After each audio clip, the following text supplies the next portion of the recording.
Au-delà de sa légendaire roue colorée, découvrez la véritable histoire du paon. Un chef-d'œuvre de l'évolution, un séducteur hors pair et un habitant mystérieux des forêts d'Asie et des parcs du monde entier. Le paon est un grand oiseau appartenant à la famille des Phasianidés, la même famille que les faisans, les poules et les perdrix. Originaire d'Asie, il est mondialement célèbre pour le mâle, le paon proprement dit, qui arbore un plumage spectaculaire et une longue traîne multicolore qu'il déploie en roue pour séduire la femelle, la pane. Il existe principalement 3 espèces distinctes. Le paon bleu, Pavo cristatus, le plus connu, originaire de l'Inde et du Sri Lanka.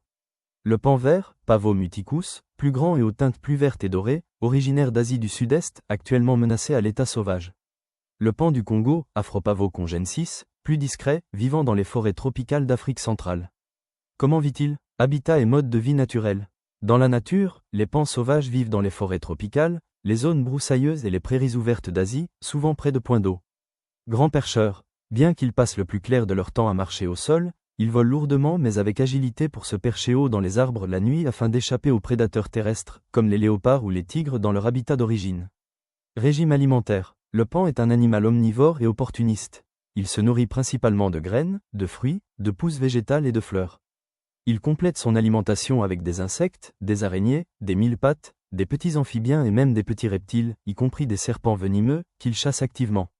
Comportement social. Grégaire. En dehors de la saison de reproduction, ils vivent souvent en petits groupes, harems, composés d'un mâle dominant et de plusieurs femelles.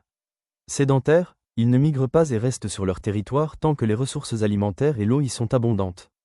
4. Reproduction et la fameuse roue. La parade nuptiale. Au printemps, le mâle déploie sa magnifique traîne, qui n'est pas sa queue, mais des plumes de couverture surdéveloppées, en éventail pour impressionner les femelles. Il fait vibrer ses plumes pour émettre un léger bruissement tout en exécutant une danse. La nidification. Une fois fécondée, la pane construit un nid rudimentaire à même le sol, caché dans les hautes herbes ou les buissons.